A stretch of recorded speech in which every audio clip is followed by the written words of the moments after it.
Hey, welcome to HoopSpeak Live. I'm Beckley Mason with Ethan Sherwood Strauss. Are you coming to us live from your mom's house? I'm coming to us live from my couch at my apartment, and this Ooh, particular that's placement a and art on the setup, wall now. yeah. This particular setup is so I can keep one eye on the U.S. versus Great Britain and one eye on Who Speak Live and Oh, multitask this is to as make for a effectively as great is show. possible. And just an absolute crackerjack show. Yeah, actually nothing happened there. Some British guy dunked, kind of. Oh, I that's the think guy Portland picked. Oh, don't do this. I think most of the British guys are actually American guys. Is that how it works? racist. No, that is how it works. It is funny that every team has one player in the NBA, and that player isn't necessarily from that country. I know Deng was born in London, but I don't recall him having a British accent in interviews, which is almost a shame because that would be fun.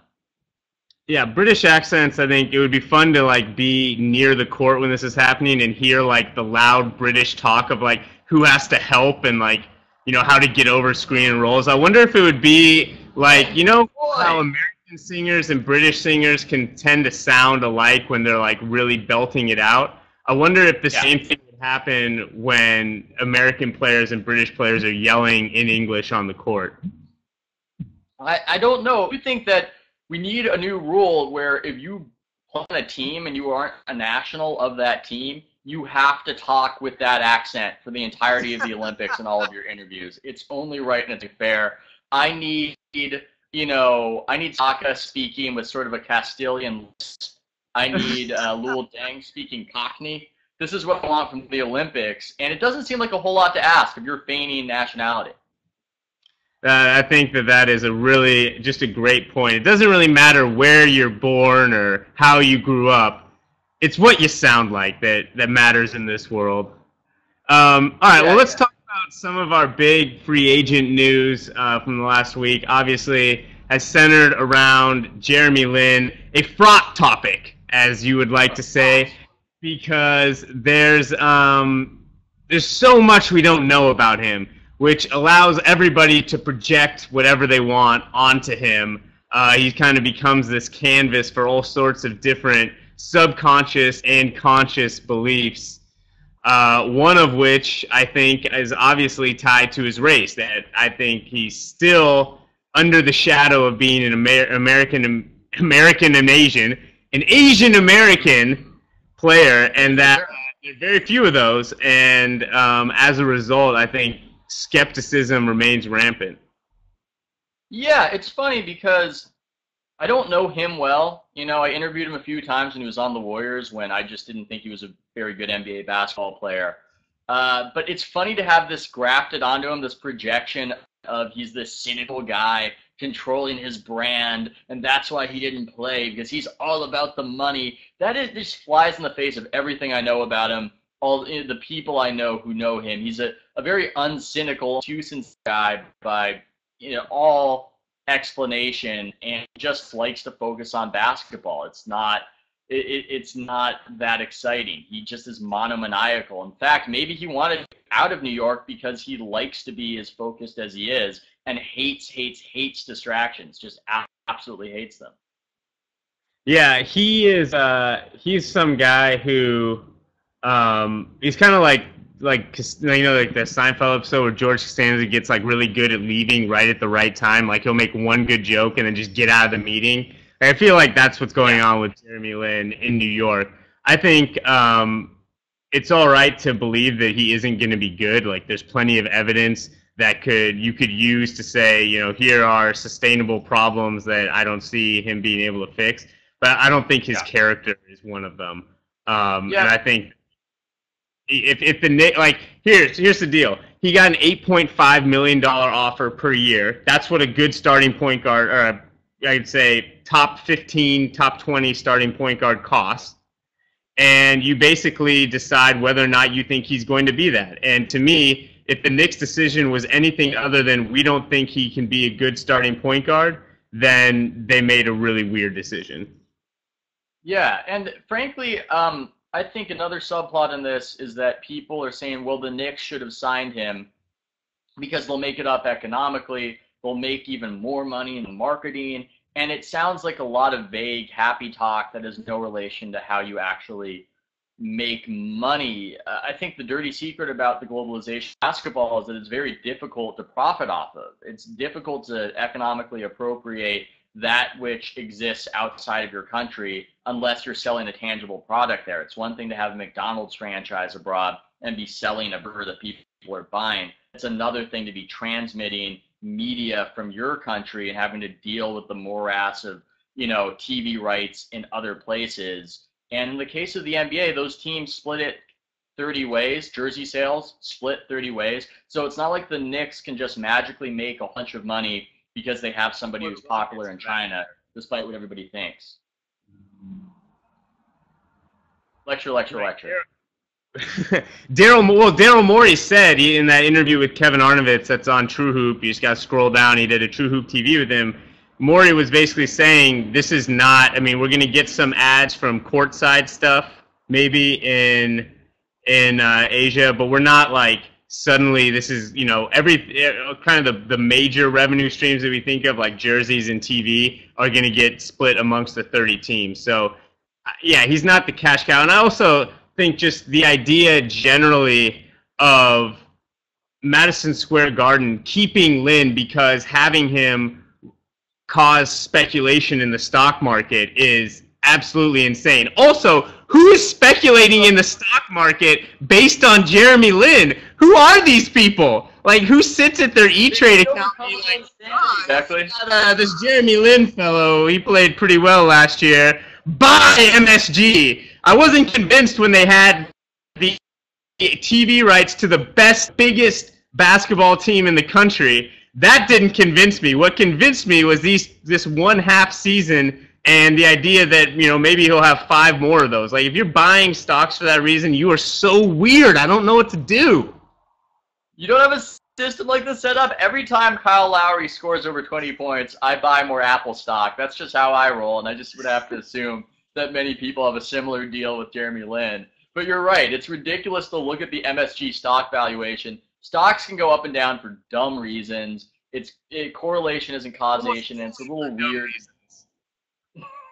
Yeah, it's just strange to point at that and say that's why the Knicks should have kept Jeremy Lin, because MSG stock went up or went down over a short period of time. No, you keep Jeremy Lin if you think he's good. I think that this might not have been motivated by logic because it's the Knicks, but it would have been perfectly acceptable for them to let him go if they logically thought he wasn't that good. A little surprising to sign him and trade him, though, and get something for him later. That was the thing I think was more questionable.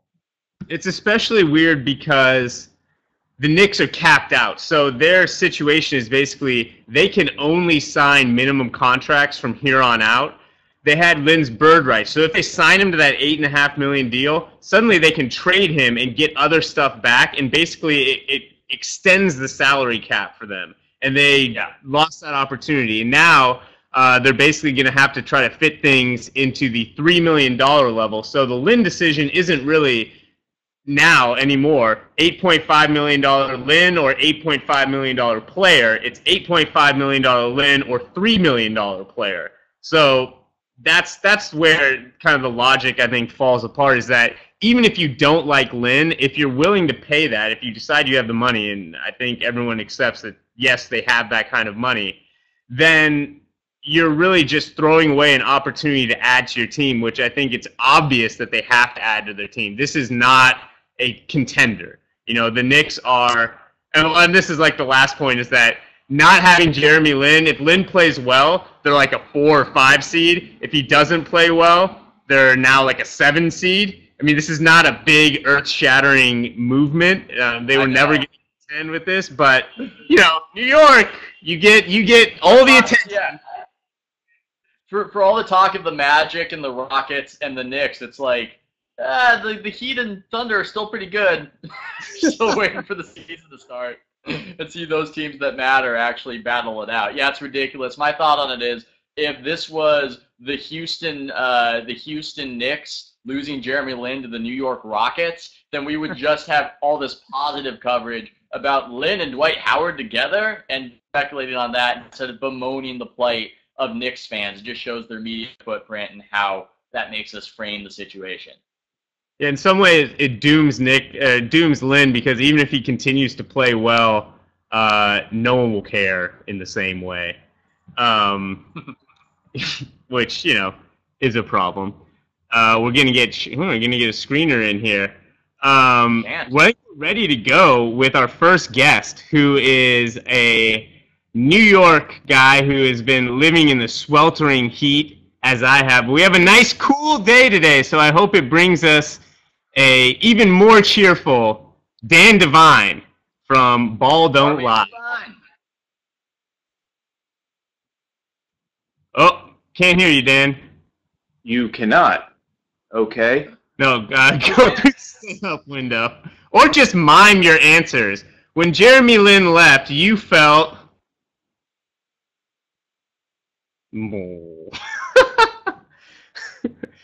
Yeah, we'll work this out. In the meantime, we'll act like he isn't sitting right there and talk about the one thing that apparently the whole Lin situation allowed us to not focus on Dwight Howard for about 2 seconds.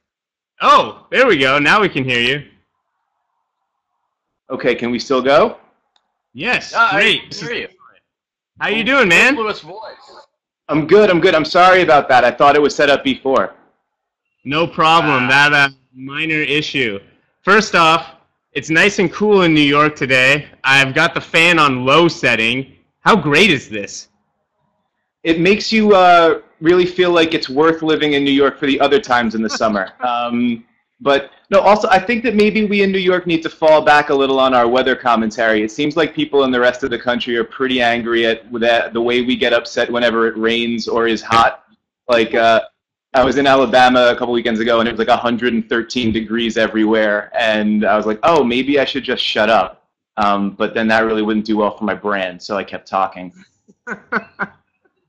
Oh yeah, it's always important to remember that complaining is the way to the top. It's what's gotten me where I am today. Which, yeah, so let's talk about this. You live in Brooklyn. The Nets are in Brooklyn. The Nets are looking like an interesting team. How do you regard them as a lifelong Knicks fan with this team now in your back door and the Knicks continuing to be fairly tormenting? I mean, I think it's just generally speaking a good thing whenever there's more interesting and relevant basketball to be watched. I never really cared a lot about the Nets growing up, not as like oh, that's New Jersey and whatever kind of thing, but more because there really weren't that many interesting teams that they had. There was those sort of early '90s, the Derek Coleman and Drazen Petrovic and Kenny Anderson teams, and then there was the early part of last decade with these guys are winning a title in a couple of years, bank on it, slam teams. But that was, and the Jason Kidd stuff too. But there have been really sort of pockets of interesting basketball. So it's cool to me that there's going to, at least it looks like there's going to be a chance for some really interesting basketball, especially offensively with that team. And whatever the Dwight Howard stuff is, whatever the Dwight Howard stuff is, I'll believe that stuff when it actually happens. But I don't think it's not going to affect me at all as a Knicks fan. I don't think, because I'm damaged goods. Like I'm done. That change can't happen. I can't change my oil in that way. So I'm going to be wired to accept and to be beaten down by, and then pick myself back up and go back to the New York Knicks for as long as I'm a person. At least maybe there'll be some other fun stuff to watch while that's happening. Do you think that has something to do with the orange and blue color scheme? I've always found the Knicks to have underrated uniforms, and I can't tell if that's just because I have an affinity for them or if that's just a really good color mix. Well, I can tell. It's a really interesting question that I wish I had a graphic design degree. But for me, I'm a Mets fan too, so that would really kind of put me in that same perspective. My dad was a lifelong Brooklynite, grew up loving the Dodgers, and when they left and he just was like, I'm not going to root for baseball anymore because this sucks. The reason he went to the Mets was they were a National League team that wore blue and white, and he was like, oh, it's not the Giants, it's not the Dodgers, it's not the Yankees, it's here, so screw it. And that was kind of that's what made that the family team to a certain degree. And then I think the Knicks kind of got rid of that stuff. So yeah, maybe it's just if you know of any more enterprises that are orange and blue based that I can support, please find me on Twitter or email me or something. I'd appreciate it. I'm just gonna inundate you now with everything that I can possibly find. I'm wondering, Carmelo's hitting a bit of a PR rough patch. It seems to look like he forced Lynn out. Could he challenge, now that you've brought up the Mets, could he challenge Bobby Bonilla's mid-90s unpopularity in the city of New York? Do you see that happening potentially? Did you see how I just crumpled when you mentioned the name Bobby Bonilla? I think the Mets are going to be paying Bobby Bonilla until I'm 65. There's kind of only two ways that Carmelo Anthony can go at this point, I think, from a public relations standpoint. It's either a redemption story that's him, averaging 28 points a game and leading them to the finals, or it's he doesn't do that, which is the odds on. If I had money to bet on things, I would bet that money on that thing and suggest that he's going to not be able to make them a championship team, and people are going to blame him for this stuff. I don't know how much of it actually is his fault. I think that stylistically on the court, the way that he plays makes it harder to have a ball-dominating point guard. It makes it harder to have volume scorers that need touches like an Omar Stoudemire. And the positions that he takes up on the court make it harder for guys that play off the ball to have a lot of success at times. But none of that's new. The Knicks knew all of that when they traded for Carmelo Anthony and decided they were going to build a team around him. So I don't think he ran Lynn out of town or anything, but I think that maybe just him being who he is makes it hard for to say, well, we're going to pay somebody else to handle the ball 90% of the time. It certainly didn't help matters that he, opened his mouth with the "this is a ridiculous contract" kind of comments. Even though there was a reasonable explanation for that, and even though he clarified it later, his first instinct was to say something jarring and divisive, which seems like about as good an explanation of Carmelo Anthony as I've thought of yet.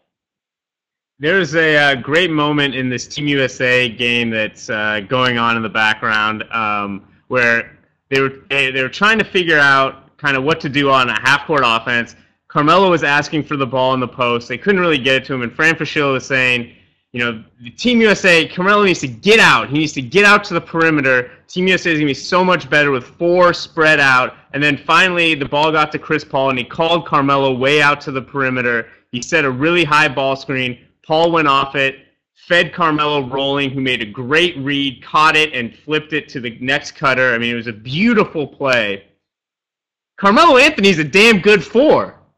But that's a problem because that's what Amari Stoudemire. I know Ethan doesn't agree. No, I agree completely. No, this is actually, I'm with Beckley on this. Melo was a revelation at power forward out of necessity, and now the Knicks are in this goofy situation where they can't get Amari out of there. But I feel like being at the 4 elides a lot of Melo's bad decisions. It makes him take better shots, and it's a better situation. No, I agree, actually. So much on defense. He's never chasing through screens. I mean, his defensive range is less of an issue. Oh, absolutely. I think the problem that as anybody that taken a look at a depth chart recently can see, and a salary cap sheet can see, they can't play him there all the time, and that's absolutely right. They can't even play him there a lot. They can play him there sometimes, unless they're hoping for him. Yeah, right. Unless they're hoping for Amari to get hurt, which might be like a subliminal kind of problem. But I mean, it would. Yeah, he makes so much sense that way, and the plays like the play you're talking about, Beckley, makes it so difficult to accept when Carmelo doesn't do good things, because he's talented and smart enough to do just about everything you would want him to do offensively, or you could want him to do offensively, but he just doesn't. There's whether it's just an internal ego thing, or it's a play design thing, or it's whatever, needing to be the alpha dog or any of those sorts of things. He just he plays the way he plays, and unless he's to do so by someone grabbing him by the scruff of his neck like Chris Paul, it makes it harder to do. The biggest problem too, if there's any Knicks fans out there that are watching this, Please stop saying that I won't mind the Jeremy Lin thing when they get Chris Paul. Stop using the phrase when they get Chris Paul. I would really appreciate it if, an ounce of prevention can do so much here. It would be a wonderful thing, but it's completely ridiculous. It's nonsense talk, and it's just the answer is always just beyond your grasp. Whatever you can't, if it goes from here out to there, whatever's out in this perimeter is the answer for the Knicks always. So that's not going to happen. They're just going to be who they are, which is going to be an amazing disappointment to watch. But they're going to be my disappointment to watch. I don't care how close I am to the new arena. The orange and blue color scheme is unfortunately deep within my veins.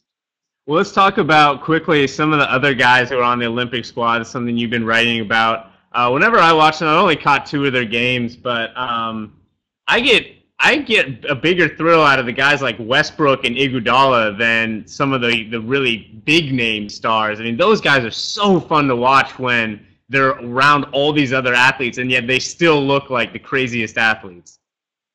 Oh, yeah, there's so many interesting things that happen with those guys, too, when they're just allowed to go and be, sort of defensive terrors. Like when we strip away the idea that guy has to be, controlling an offense, or he has to be doing 2 things at once always to be successful, and you just say, oh, you're faster and stronger and more agile and quicker than whoever you're playing against because LeBron's on your team. So you can just go and be absolutely wreak havoc wherever you want. And if you do that, then the other 7 guys that we're going to be rotating in over the next 10 minutes that can all score 30 a game, they're going to do the rest of it. But you just make life miserable for whoever's on the opposite side of you. And when freed from the sort of bonds of saying, well, I have to be the full game superstar. If I don't score 20, then people are going to think that I'm not good enough for my contract. Those guys become fascinating, really amazing pieces to watch, and that's why I think it's part of it is why got people that have watched Iguodala internationally before, who have watched Westbrook internationally before.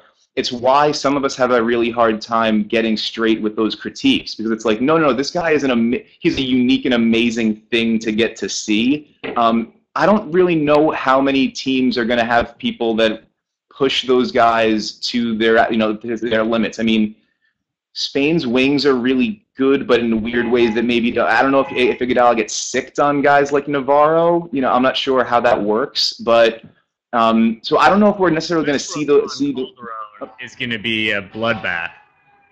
Oh, absolutely. I mean, I like Calderon. Yeah, right. That's right. I mean, but Calderon's there's no room for him to play with that kind of pressure. It's going to be real tough for him. Someone mentioned earlier that Russia's got, Russia's point guards, Russia's backcourt is going to be really big and maybe able to get over the top of that ball pressure a lot. So that could be an interesting matchup. I mean, Russia would be an interesting matchup if they get there, if that ever comes to pass anyway. But yeah, no, the opportunity to sort of let these guys loose in specific contexts, it reveals parts of their game that we don't get to see a whole heck of a lot. Can't wait for this Russian backcourt now. You just got me very excited about it and about the matchup we're going to see. Next time you talk to Harper, talk to him about Alexei Shved. Oh, no, I've heard enough. I've heard plenty from him about Shved. I think I don't need to hear any more. I'm wondering, because you've been writing a lot about Team USA, if you could change something, because some of the selections were controversial, some of the who starts stuff people have their different opinions on. If you are wearing the Coach K possible toupee, it looks a little toupee-like, and making those decisions, what would you change? What would you do differently? I would have kept Dwight Howard playing with a hurt lower back for a little while, and made sure that he was around, because that makes a lot of sense. It's weird from a selection perspective. I mean, I don't know. I didn't think that. The idea of taking, say like Iguodala over Rudy Gay was something that was really a huge problem from a lineup perspective, because as we just discussed, Iguodala does something at an elite level that Rudy Gay really doesn't in this sort of construct. I think given there's been a lot of talk about this, these lineups for Team USA, the way that basketball's going and for the future of having those so many multiple guard lineups and so many multiple wing lineups with like interchangeable responsibilities, younger, smaller, faster, that kind of thing. And that's the way the NBA is going, as we know. So given the amount of talent and the variety of talent on those available for them to pick from, I think they did about as well as they could have. Obviously, if some bigs were healthier, I think that Bosch would have been really interesting. I thought Bosch was very underrated in the way that he played in Beijing. When we talked about how well he played defensively in the finals and sort of selling out at the 5 and coming out to hedge and all the things that you don't really see him do very much, he was doing a lot of that in Beijing as the backup center, and he was hitting 70% of his shots or whatever. So, if there were more available healthy bigs, I mean, I would love to see Anthony Davis get some more minutes once the tournament actually starts. I think it'd be fascinating to watch him in this context, but the selections, I don't know. I think that they picked as good a 12 guys as they had available to them. Oh, I'm sorry. I did see a Cousins for America suggestion. Listen, DeMarcus Cousins is one of my favorite things I don't understand, and I really want to understand him better. And getting to see him, although these uniforms are gross, but getting to see him in an America uniform and playing big minutes at the 5 against the rest of the world, it might result in an international incident, but it would be a very fun incident to watch. Excellent. Well, thanks so much for coming on, man. I know you got to run. This was great, and hopefully we'll do it again soon as the Olympics keep trucking along. My pleasure, guys. I'm sorry for the mic trouble at the beginning. Thank you so much for having me on. Oh, no worries. Yeah. Stay cool. All right, we're going to go right away to our next guest, who is just coming right off of Summer League, in which he put up almost a 20-20. Really excited to have him, one of the best players we speak live. You might know him as short hair and gray. It's Rob Mahoney.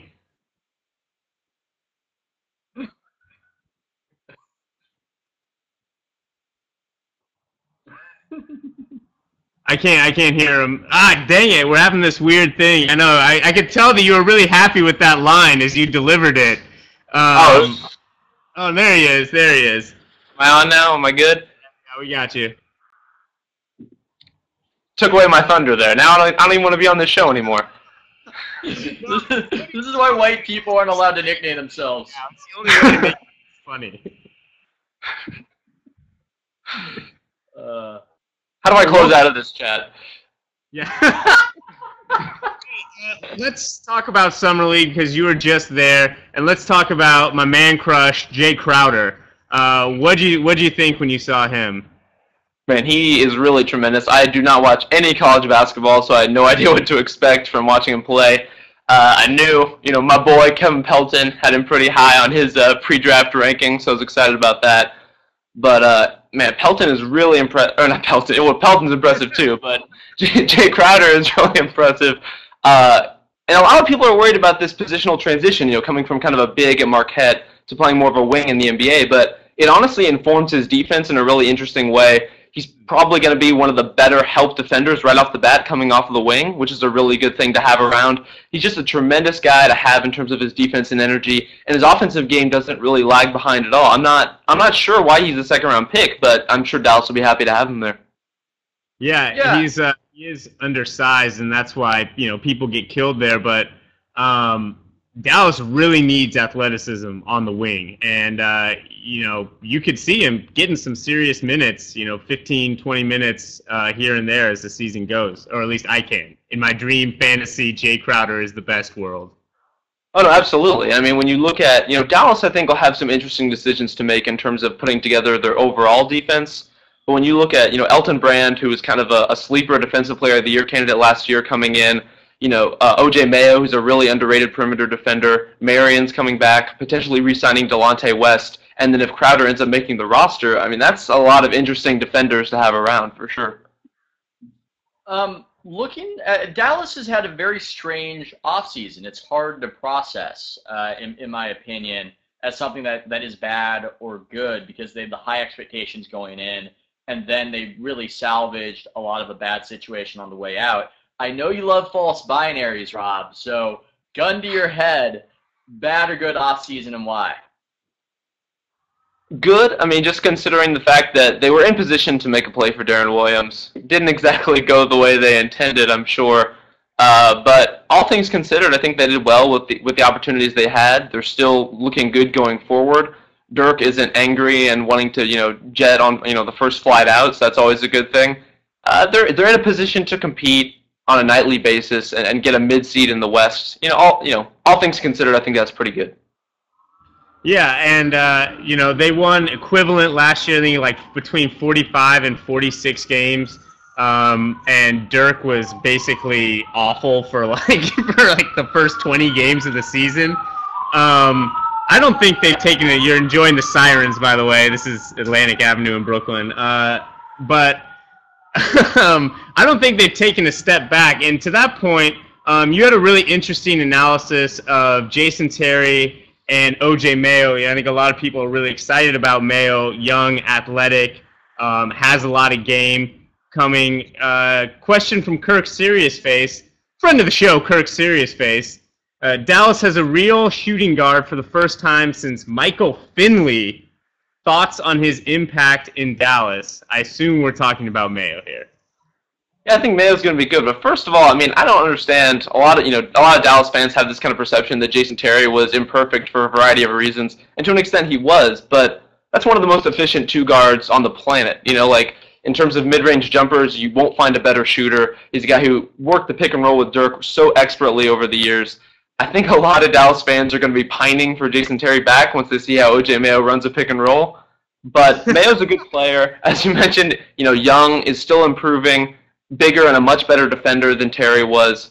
I guess he's more of a real two-guard if you look at his height, but he really isn't that much bigger than Terry.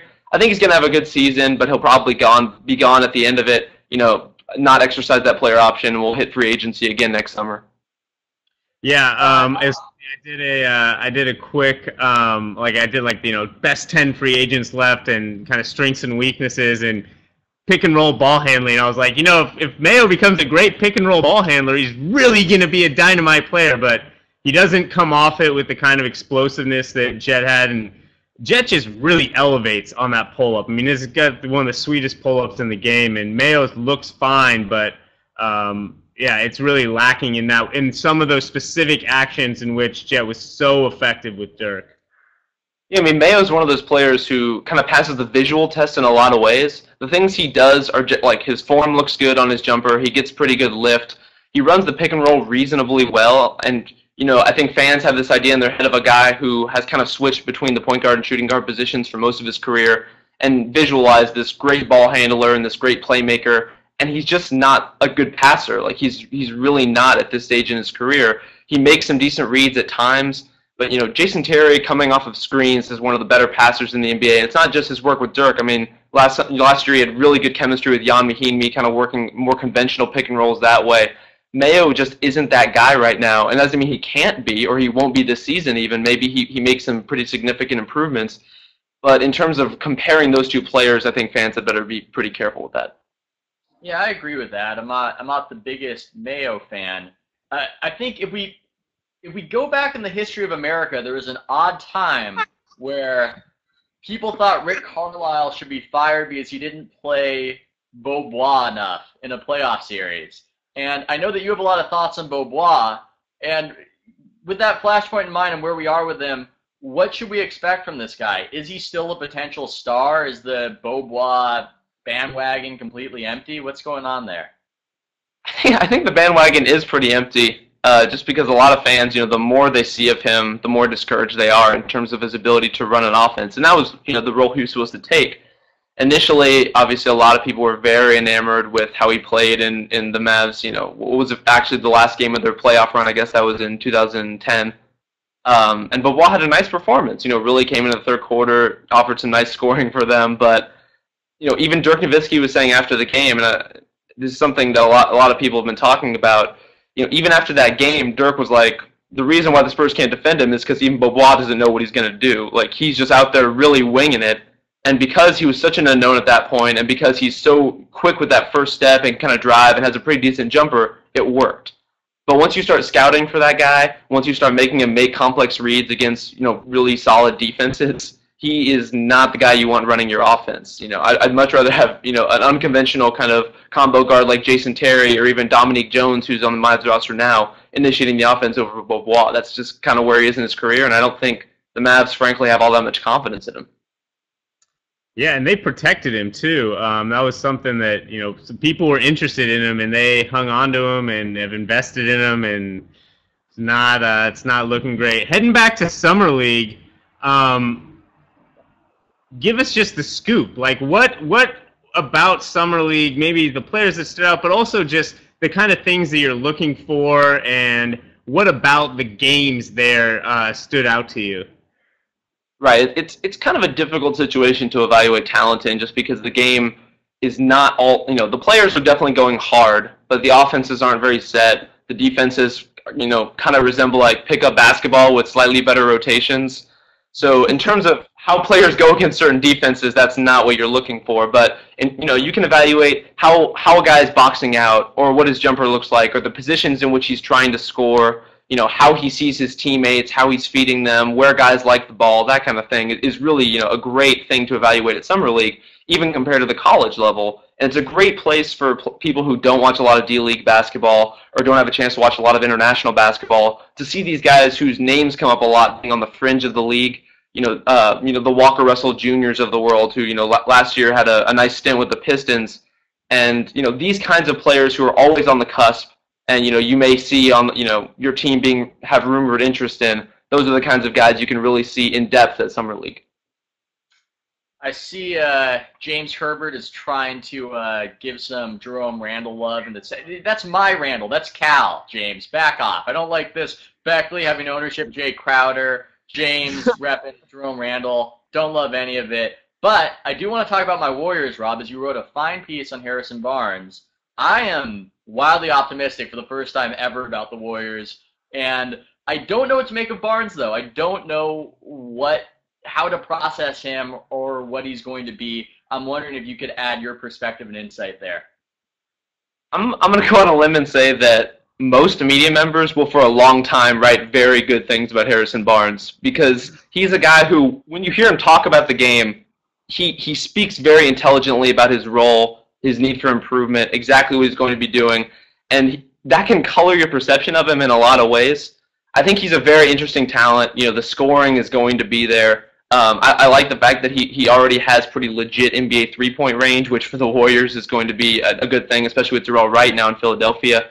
I think he's going to be a good player, but people who are expecting him, you know, every wing player who comes into the NBA, we expect to be, you know, a do-it-all kind of ball handler, passer, pretty good on the boards. You know, as long as he can hold his own defensively and hold his own in terms of his rebounding, I'm not all that interested in seeing Harrison Barnes work off the dribble and run offense. Like, he doesn't need to be Kobe. He doesn't need to be Andre Iguodala. Like, he just needs to be a good scorer who can do a couple other things, and I think he'll be fine.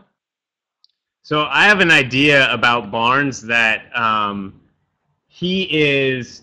So there's this player type, and it hasn't come out yet, but I wrote about this today, that, like, I think it's sort of a new thing in the NBA, or a newly super valuable thing. It's like the Shane Battier type, who can hit threes, who can guard a four. And I think Barnes looks big enough to actually go down low for stints.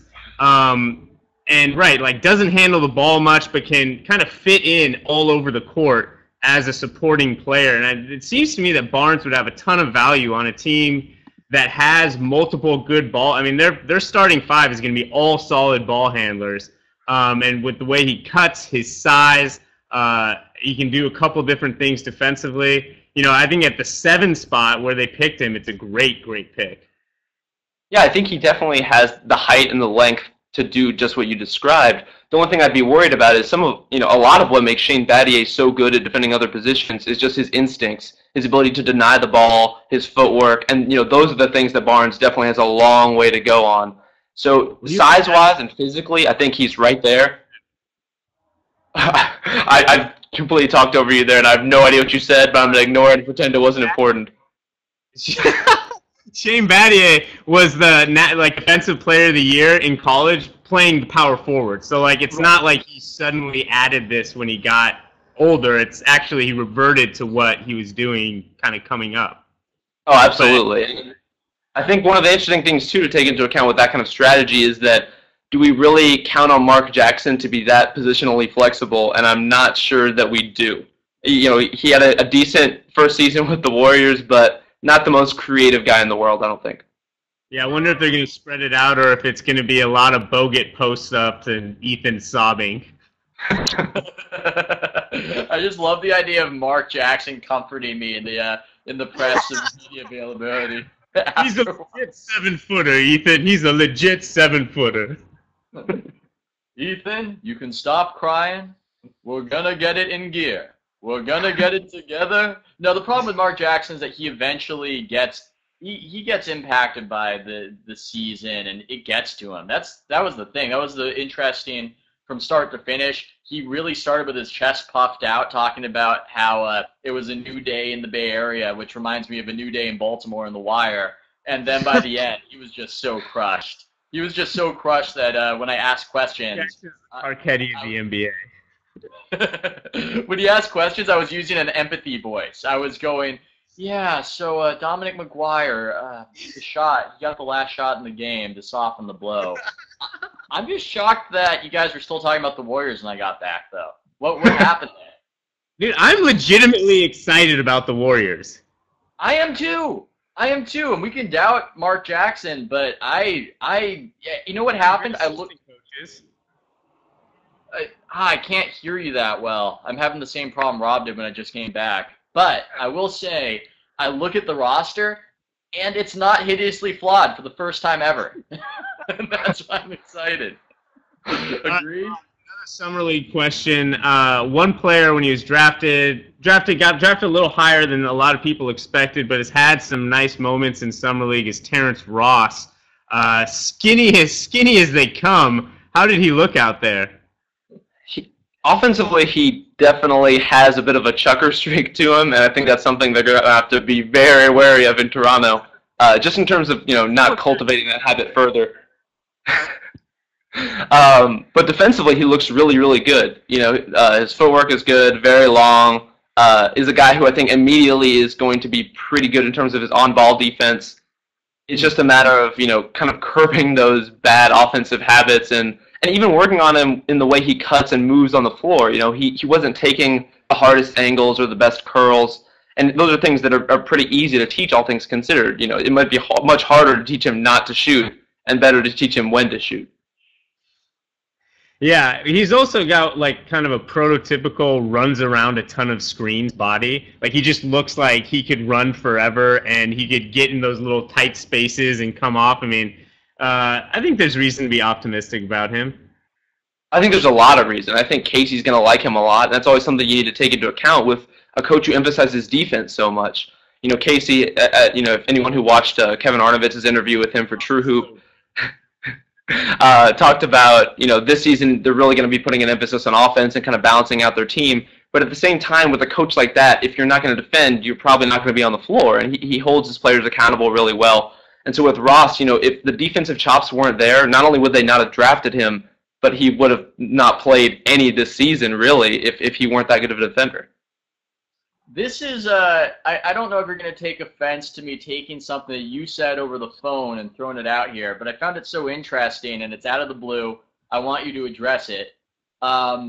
You made the comparison that Chris Paul reminds you of Russell Westbrook, or that's the player comp you would use for Russell Westbrook, and I just want that unpacked. I want that unpacked. I don't even remember saying this. What was the context? He booby traps you, giving you a crappy argument that he says you said. I'm feeling this is a quote with a bunch of ellipses in it. It's like Russell Westbrook ... is like ... Chris Paul, and I have no idea what you're talking about. It's like those movie posters where it just says sensational.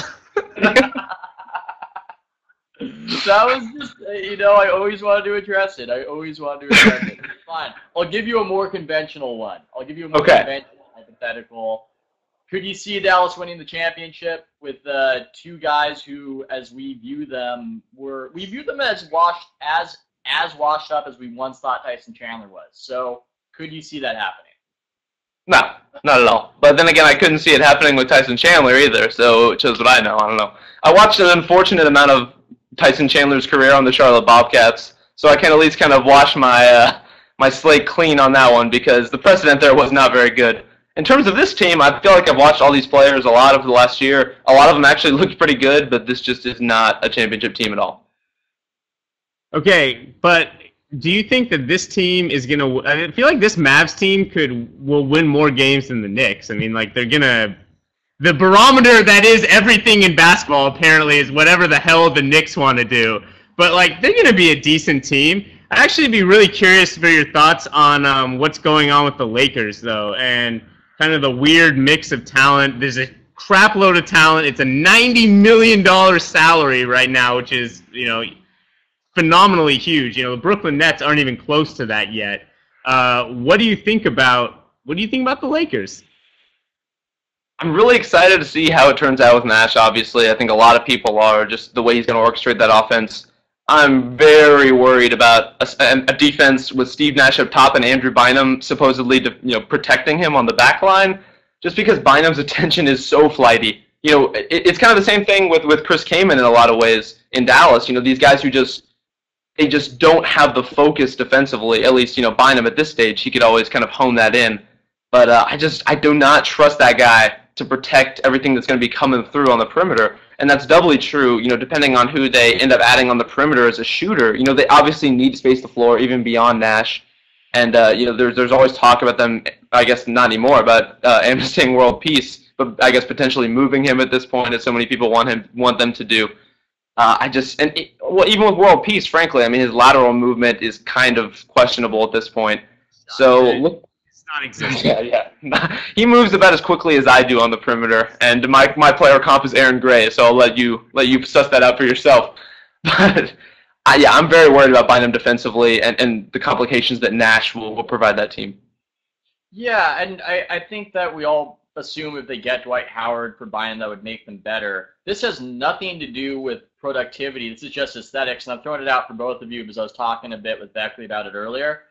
What is it about Dwight Howard's game that's kind of, I find it aesthetically hideous? And he's clearly effective, but why do I find Bynum aesthetically more pleasing than Howard when Bynum doesn't do anything better than Howard does? It's because Dwight Howard smiles too much, right? That's the problem. No, I don't know. See, I'm more immune to aesthetically hideous basketball than most people, I guess. Ethan and I have commiserated much about how we enjoyed watching the Sixers playoff run, and I'm sorry to out you, Ethan, if that was a private opinion. But I don't know. I find Dwight Howard to be an interesting player to watch. And obviously he becomes much more interesting if he's playing with Steve Nash than he is with Hedo Turkoglu and Jameer Nelson, for sure. Yeah. Yeah, no, I know what you mean, though. Like, I rarely, if there's, like, a bunch of games on, like, I enjoy watching Howard sort of conceptually more than, like, I actually enjoy watching what he does. Like, to that point, I would say that, like, I would enjoy sometimes watching, like, a guy like Monte Ellis more than I would enjoy watching Howard. And I think that gets into a lot of the way that we end up ranking players is, like, I really enjoy watching this guy. He seems really cool, and he does some sweet stuff. Like, he must be good. Whereas Howard is like, this guy's pretty boring and doesn't really extend his arms at all on offense at any point, and it doesn't make any sense that he's so good. But the fact is, he is. That was my theory that I was about to throw out there. I think it's because Bynum, when he's playing offense, if he does a hook shot, he does this. It's this beautiful little follow-through, and you see the swish of the net. You look like a wizard. You look like a wizard when you have the follow-through and the net swishes. But Howard, when he does the hook shot, he just does a little alligator arm shot put, and I think that's what's ugly about it. There's something not appealing about that, because it looks like your shots, when you make them, are accidental. Well, what do you expect from a dude who's wearing 2 arm sleeves? I mean, that guy, he couldn't extend his arms if he tried to. There's no pragmatic use for that. I'm just surprised Ethan's still here after we invoked the name of Monte Ellis. I thought he would have burrowed himself into a hole by now. Oh, dude, I think Ethan is, like, at peace with all things Warriors right now, They let go of Ugo, which hurts, but it looks like they're going to keep Rush. They drafted Barnes. They've got, like, healthy Curry, healthy Bogut, super-duper air quotes around it. Like, this is kind of an interesting time. They're going to move to San Francisco, where they're going to have a big impact culturally. You would think that they haven't nationally. Big times for the Warriors. In some ways, they tanked their way to the top. Love it. Preseason is always an interesting time for the Warriors, right? Look, hey, this is the first time I'm falling for it. Usually I have one eyebrow, and it's hard for me to cock an eyebrow. They're very large, but usually I manage it, and I have one up because I'm suspicious of what's going to happen. This is the first time that I've become vulnerable, and I've given my heart to Warriors optimism, and I'm actually write a Warriors World Peace. A Warriors World Peace about making the site right now the temporary station of Warriors optimism. I'm waving the flag. Well, when you guys have me on later in the season, I'm going to have to speak to Ethan with an empathy voice, I guess. It's possible. Good question. Warriors or Mavs, more wins this year? Mavs? I mean, this is like the next question, right? I mean, apparently the Warriors are the new barometer for everyone. Chris Kaman. You really think Chris Kaman's going to be good? I don't know. I feel like this team is going to be super slow and lame. Yeah. I like the Warriors. I like the three-point shooters and Bogut. Here's the thing. I love Rick Carlisle. Don't you prefer the Warriors? If healthy. If you get over 70 games from Curry and from Bogut, and that's a large if. That's a huge if. But if you get that, wouldn't you prefer the Warriors? Admit it, Rob. Admit it. No, I would not. Not a bit. Not a bit. He's so good with these super specialized parts and figuring out how to make it all work together that this Frankenstein Dallas team, you could actually see him molding into a cohesive, system-friendly unit. Whereas I guess there's reason for skepticism on Mark Jackson's part. Hey, Mike Malone, man. Mike Malone's involved. That guy's on it. But on Carlisle, everyone forgets that, after the brawl, he took that team that was, obviously without Artest, who at that time was the team's leading scorer, without Jermaine O'Neal for a lot of games, without Steven Jackson for a lot of games.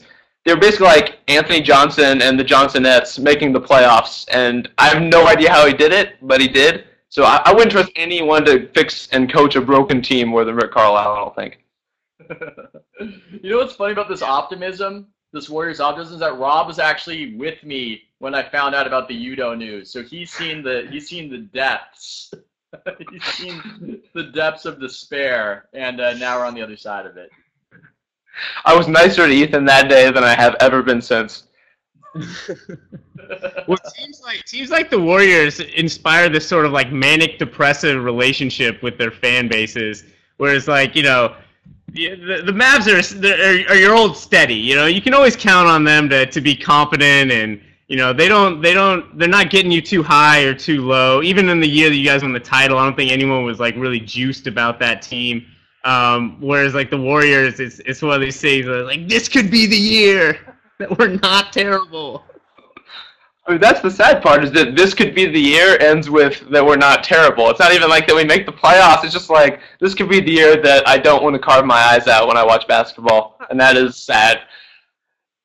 Well, Mavs won 50 games forever, so yeah, they're a fairly successful franchise. Yeah. Pretty spoiled in that respect for sure. Whenever this team inevitably does bottom out, I don't think Mavs fans will know what to do with themselves. They're just so used to that being par for the course. We just twiddle our thumbs through 82 games and 50 of them come out on top. And it's just not the way it is for obviously a vast majority of the NBA. Yeah.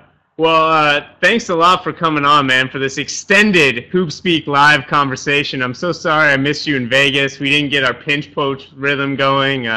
We'll avenge that loss some point. I'll be there for that.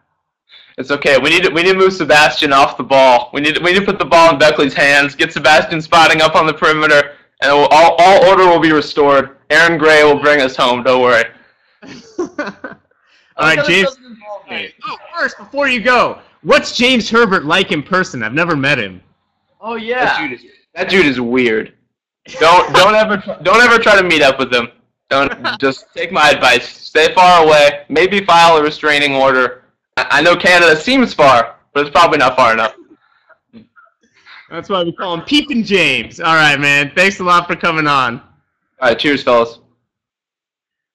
All right, cool. Before we, that was awesome, by the way.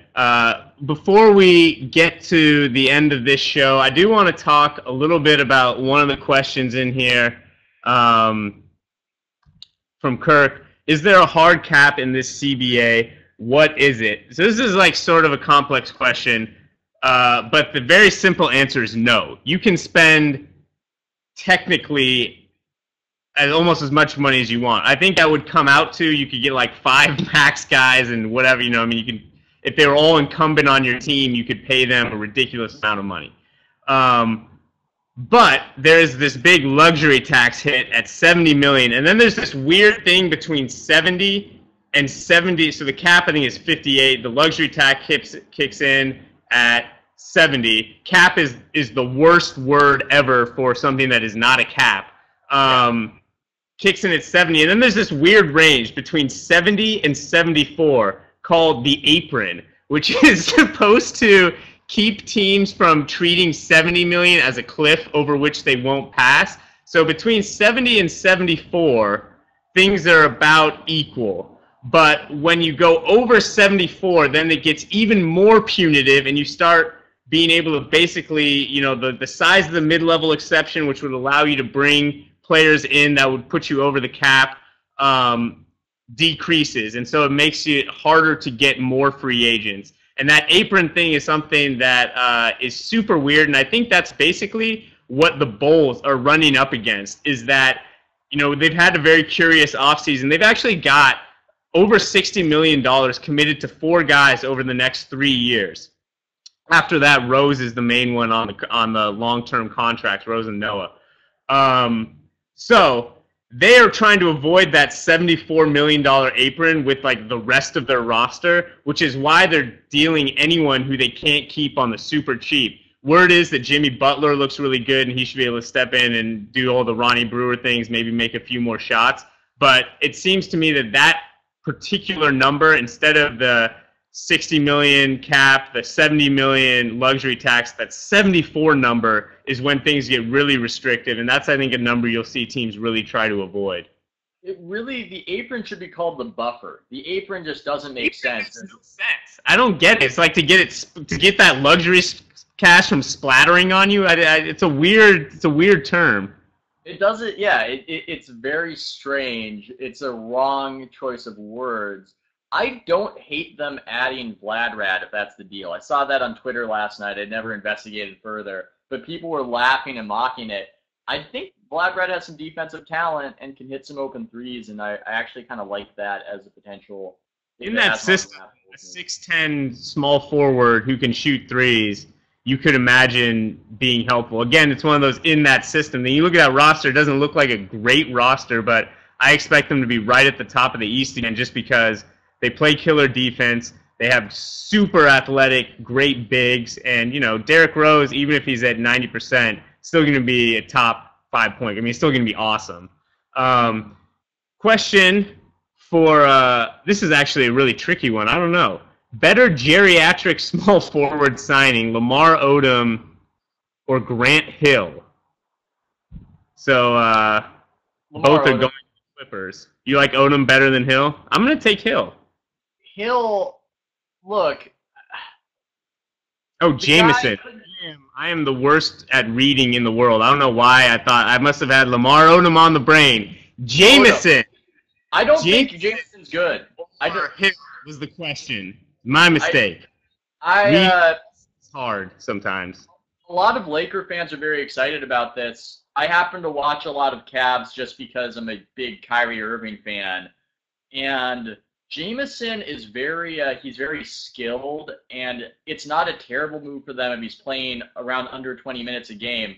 I think he might be the worst defensive player who gets over that minute total in basketball. I think you could make that argument. And since defense, unless they get Dwight Howard, is a massive problem for that team, I don't think he's going to be especially helpful, and I'd rather gamble on Odom with the Clippers, perhaps recapturing some more glory. Odom's not in the question. I messed up the question. Curtis, by the way, Curtis Harris being all mad in the chat is hilarious because he is like the most gentle, nice person I've ever met. Excellent basketball player, by the way. But it's about Anton Jameson and Hill.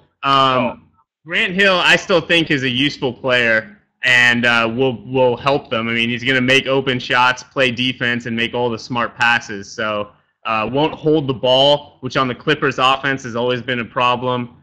Basically, he needs to – what I like about that is Chris Paul needs the same thing that Steve Nash does, which is to have the ball in his hands until he decides to get rid of it. And then once he gets rid of it, if that player doesn't have something, get it right back to Paul and let him go to work. And Grant Hill knows how to do that perfectly. Yeah, the only thing with Hill is that I just expect him to explode into a million different pieces at age 40 with the Clippers medical training staff. That's my only fear. Basketball-wise, I much prefer Hill, and I think I'm towards the Jameson Hader range. But Hill couldn't play over 30 games when he was in his late to mid-20s. And with Phoenix, he suddenly was cranking out the 82 games a year. He's off a knee injury last year that curtailed his season. The Clippers, man, that is just rough. If you're combining Grant Hill plus middle age plus the Los Angeles Clippers, it's difficult to see him getting over half the games that season. Yeah. Well, I'm getting in the staff chat that Peepin' James Herbert is about to be peeing James Herbert. He needs to go to the bathroom, which is fine because it's 4:30. It's time to wrap up this show. Ethan, you had a smash, didn't you? Oh, and the dagger smash noted. Look, I don't want to anger. I know this isn't the thing to say because if anybody under 40, anybody under 40 should really love the comic book movies and be excited about all of them. I know Network often is waving this banner, being excited about the next comic book movie. There's a lot of hype for The Dark Knight Rises.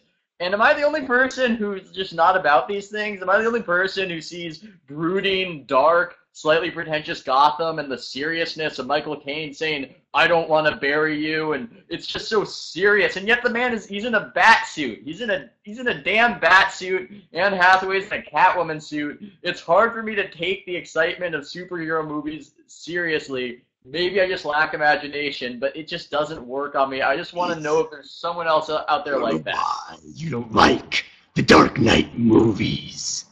But Yeah, they're good. and I'll say this. The Dark Knight sucks. Good. They're fun movies. They're not over the top pretentious. They're over the top fucking superhero movies. They're fun. You don't like fiction either. You don't get to have a place in the fantasy world conversation. Thank you to our two guests, Dan Devine and Rob Mahoney. You don't get to reply. Twitter. The chat has spoken. Everybody likes the Dark Knight. James. Thanks for having us.